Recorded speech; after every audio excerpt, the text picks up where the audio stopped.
madaxweynaha jamhuuriyadda federaalka soomaaliya mudane xasan sheekh maxamuud oo ka duulahaya dardargelinta howlgallada ciribtirka khawaariijta ayaa gaaray degmada maxaas ee gobolka hiiraan oo ka mid ah deegaanada udubdhexaadka oo ah halganka dib u xiraynta dalka.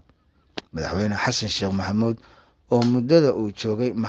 uu joogo maxaas kala hadlahaya saraakiisha ciidamada qaranka iyo kuwa halyeeyada difaaca shacabka iyo mas-uuliyiinta iyo bulshada qaybaheeda kala duwan sidii ay u laabanlaabi lahaayeen doorkooda la dagaalanka ka dhanka argagixisada al-shabaab oo ay dadka reer hiiraan ku wajahaan si geesinimo iyo isku duubni leh. madaxweynaha jamhuuriyadda federaalk soomaaliya mudane xasan sheekh maxamuud oo muddo bil ah joogay gobolada dhexe